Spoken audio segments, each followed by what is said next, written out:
कसुगाव block जोंहा UPPL committee हिसाबै बे अफिसनि लांगोनायाव मोनसे गिदिर सुबुंगुमा होननांसिगोन आरो बे बिसायख'थिनि जि मेल बहायनो गोबां 500निबो बारा गुबुन गुबुन रावारि रायजो राजाफ्रा बहाय दिनैहाय जगदान होबाय इउपिपिएल राजखान्थि हान्जायाव। बेनिफ्राय बियो फोरमान खालामो फैगौ बिसायख'थियाव जे 4 लाखनि बारा भटआव जोंनि इउपिपिएलनि केन्डिडेट जयन्त बसुमतारी मानगोनां बिथाङा देरहानानै बे ओनसोलनि जे प्रतिनिधित्व एबा थान्दै हिसाबै दिल्लीयाव थांनाया बे निश्चित जाबाय, बे स्पष्ट जाबाय। नोंथाङा मोनसे बाथ्रा बुंदों बे खेबाव बर'फ्रा खौसेथि जानानै एनडिएनि बिजाथिनो भट होनांगौ होननानै मानि थाखाय जों खौसेथि जानांगौ नोंथाङा बुंदों? ना खोथायाथ' जोङो बावबाथ' जानाय नङा।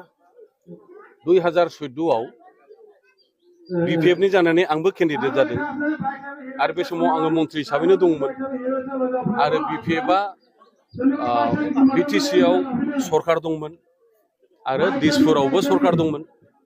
2019आव आब' प्रमिला रानी ब्रह्मखौ बिथाङाबो मन्थ्रि हिसाबैनो एमपि दारायदों आरो बे समावबो क'क्राझार आरो दिसपुराव बिपिएफनि सरकारा दंमोन। ओरै बेराफारसेथिं मानाव गेदेर इउजि ब्रह्म दिनैनि जोंनि मन्थ्रि बिथाङा पिसिडिआर हिसाबै दारायदों आरो 2019आवबो इउपिपिएल हिसाबै दारायदों। जोंथ' बयबो जेनजोबदों, बे बास्तब सैथो। दा गतिके दिनैनि परिस्थितिया मोनसे सोलायनाय फैदों। बे सोलायनाया बोरै बोरै फैदों रायजो राजाफ्रा जों फ्राय बयबो मिथिबाय। आं बेखौ गोलाव बुंला। दा समया परिस्थितिया दाबि खालामदों आरो जोंखौ फोरोंदों, मोनसे डाइरेक्सन होदों, मोनसे थिनदों जे ओरै नोंसोर ज' जाजोबनानै एनडिए हिसाबै जिबायदि बहाय मोनसे सिद्धान्त फैबाय, बे एनडिए हिसाबै फैनाय थांखि एबा सिद्धान्तखौ जोङो गनायनानै लानाया मोजां आरो जायजों स्पष्ट जाबाय एनडिए हिसाबै इउपिपिएल हिसाबै ट्रेक्टरनि सावगारियाव जोङो देरहानो हायो। जोंनि जयन्त बसुमतारी मानगोनां बिथाङा देरहानो हायो। बे खोथाया बांद्राय गोथौ बिजिरलायनांगौ नंला। बे सायाव जोङो नायब्लाबो एसे सायाव जोङो नायब्लानो जों बे जिनिसखौ जों नुनो हायो। बेखायनो गले गले बुंबाय थानाय जादों। बे समखौ जोङो मोनसे सनानि सुजुग हिसाबै जों लानाया मोजां, बेखौ जों मिस खालामनो नाङा आरो बे हिसाबै राजनितिक दल हिसाबै जों गावजों गाव एना एनि जायालाबानो जातीय मोनसे सिन्थाधाराजों जोंनि भबिष्यतनि खोथाखौ जोङो गुरुत्त होनानै प्रायरिटि होनानै जोङो सेक्टरनि सावगारियाव भट होनाया एबारनि थाखाय जोबोद गोनां। बे बाथ्राखौसो आं बुंबाय थादों। गोजोन्थों। আজি 2 দিনৰ পৰা আমি এটা ৰাইজৰ মাজৰ পৰা আমি এটা কথা শুনিব পাইছোঁ যে বিপিএফ দলে এটা প্ৰচাৰ চলাই আছে, কংগ্ৰেছে বোলে ইহঁতৰ লগত বুজাবুজি হৈছে আৰু কংগ্ৰেছৰ কেণ্ডিডেটজন বহি গৈছে। এই কথাটো সম্পূৰ্ণ মিছা কথা। কংগ্ৰেছে ইয়াতে যুঁজি আছে। কংগ্ৰেছ দলৰ মনোনীত প্ৰাৰ্থী গৰ্জন মছাৰী ডাঙৰীয়াই কোকৰাঝাৰ, চিৰাং, বাক্সা সকলো জায়গাতে প্ৰচাৰ কৰি আছে। আমাৰ দলৰ যিখিনি কৰ্মী আছে তেখেতসকলেও আমাৰ লগত প্ৰচাৰত চলাই আছে। তেখেতৰ ব্লক ৱাইজত কাম কৰি আছে, আমাৰ ব্লকবিলাকেও কাম কৰি আছে। কিন্তু তেখেতে যি অপপ্ৰচাৰ চলাই আছে এইটো সম্পূৰ্ণ মিছা। আৰু মিছা এইকাৰণে আমি কৈছোঁ কাৰণ বিগত দিনত বিপিএফ দলে বহুত মিছা প্ৰতিশ্ৰুতি আৰু বহুত মিছা কথা কৈ তেখেতে বিভিন্ন ধৰণৰ প্ৰচাৰ চলাইছিল। আপোনালোকে হয়তো জানে যে 2021 নিৰ্বাচনত কংগ্ৰেছৰ লগত মহাজোঁটৰ লগত থাকি বিপিএফৰ 4খন এমএলএ জিকিছিল আৰু তেতিয়া আমি প্ৰমাণ পাইছোঁ যে বিটিচিত বিপিএফৰ ভেটি 0।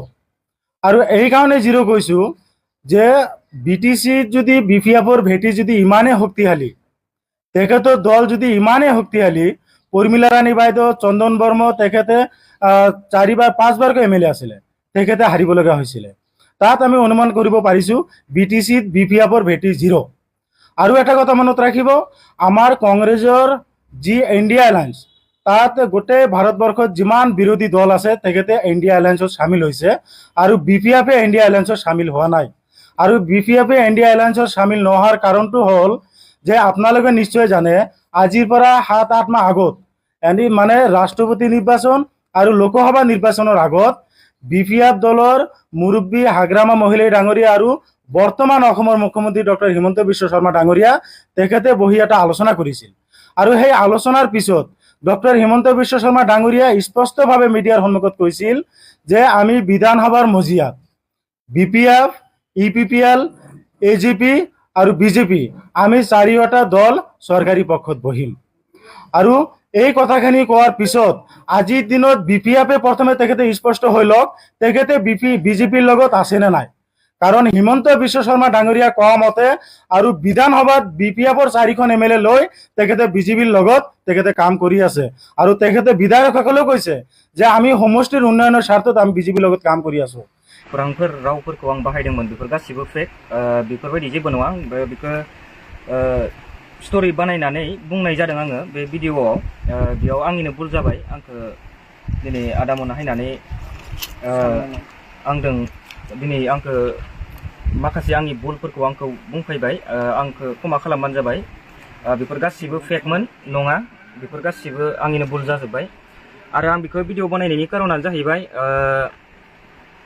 आंनो वाच आवार नांगौ जादोंमोन चेनेलाव वाच आवारनि थाखाय आङो बे भिडिअखौ बानायदोंमोन नाथाय आंहा दिनै बिराद गिदिर भुल जाबाय जितु आं बेखौ दिनै सोलोंनो मोनबाय आं सानाखैमोन बेबायदि जागोन होननानै क्षमा खालामबानो जाबाय आंखौ ओमफ्राय मेन उद्देश्य बा मेन कारना बे भिडिअखौ बानायनायनि जाहोनानो जाहैबाय पपुलारिटी बा फेमास जानाय बा वाच आवार बेमोन आरो जोंनि बर'नि मुंदांखा एक्ट्रिस मनालिसा हाज'वारि लोगोसे आरो एक्टर सोरां बसुमतारी बिथांमोननि सायाव नंखाय जिथु खोथा बांसावदोंमोन जिथु खोथाया नंखाया बे खोथाखौ बिथाङा गावनि भिउसनि थाखाय गावनि साबस्क्राइबारनि थाखाय गावनि इउटुबाव हगारना लादोंमोन बेखायनो जों बिथांमोनसिम फैदों जिथु बिथाङा जिथु बे खामानिखौ मावदों जिथु नंखाया बिनि सायाव जोङो दुखु मोननानै जों चिरां डिस्ट्रिक्ट बिसा हिसाबै आरो लोगोसे उदालगुरिनि डिस्ट्रिक्ट बिसा हिसाबै जों ज' जानानै सावरायलायनायनि गेजेरजों जोङो समाधान खालामनो बा मा रिजनाव मानि थाखाय बुंदोंमोन बेखौ बे फंबायनाव जों सोंनो फैदों आरो बिथाङा गाव फोरमायनाय बायदिब्ला जेबोआनो नङा गाव भिउसनि थाखाय बा साबस्क्राइबनि थाखाय आं बुंदों सरि बिदों बिथाङा जोंखौ जों बिथांखौ जोङो बिथांनाव फैबाय बिथांनावथ' जेबो गैया एकदम गोरिबखा दा जों बिथांखौ लुबैदोंमोनखि गोरिब होननानै बिदि मावनांगौ जों बेखौ लुबैया खिन्थु गाव कन्टेन्ट लाबोनो हायो अनेकथा जेरै गय गायदों होनो गयनि कन्टेन्ट लाबोनो हायो साबस्क्राइबार